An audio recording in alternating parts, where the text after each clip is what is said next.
as coaches, I just think it's a huge blessing because, I have my football players for 2.5 hours a day, which is probably more than The a lot of their parents. parents. Yeah. Yeah. So for 3 months this year, almost 4 months, 4 months, yeah, we were able to hang out for 2.5 hours a day, and that's a lot of influence that myself and my coaching staff were blessed to have them and you know try to pour into them, the best we can.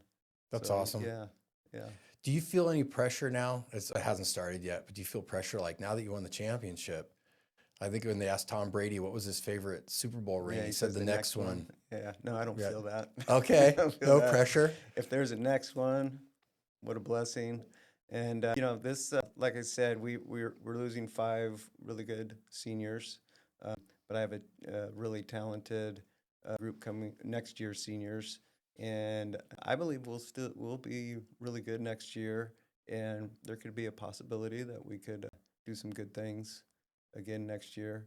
But my focus is still just let's do what we can do. Let's try to be better people. Let's try to, we play a nasty, violent game, but we can play that in a Christ-like way. And I would never want to get to the point where we hate our enemy. That winning is more important. I would never get to the point where we hate our enemy so much. No, I want you to love your enemy. I want you to love the team that we're going to play. Uh, hit them hard, help them up, but they're kids just like you. And I've coached a couple Lions All-Star games. I've had been fortunate enough to do that, and kids from other schools that we played against all year, and some of our Reading Christian kids are like, "Oh, so and so's going to be our team, on our team. I didn't like that guy, and this and that." And then they go and hang out for a week, to get ready for this Lions All-Star game, and they come out of it going, "And those guys were really cool." They're in fact, both my boys got to play in those games, and they're still friends with a handful of those boys that they played with on the Lions All-Star game. So I guess my point is, yeah, I don't. It's not to go out and hate the other team because you want to win so bad. We're gonna respect our team. We're gonna love the opponents.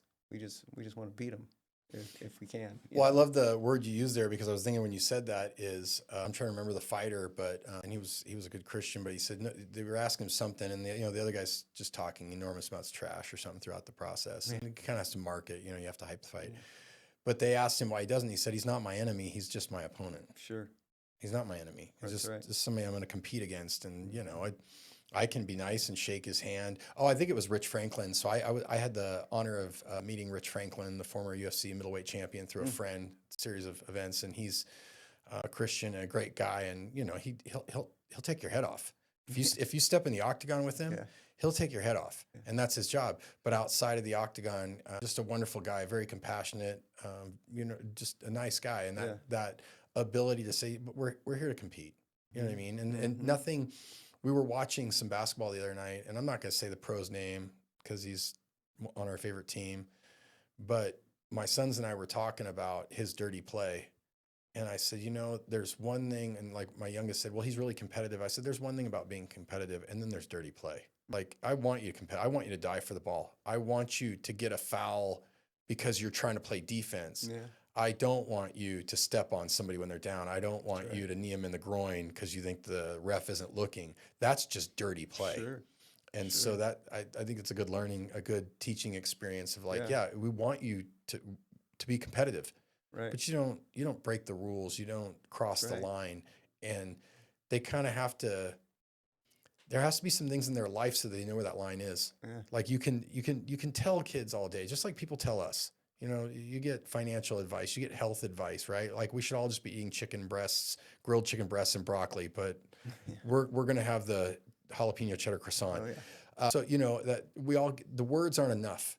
Right. Yeah, they have to see it in play. And when they see it in play by other kids, that's what I meant earlier about the peer pressure is it's one thing as kids to see adults and hopefully see them do the right thing. It's another thing to see the kids next to them and maybe a year or 2 years ahead of them and watching them do the right thing.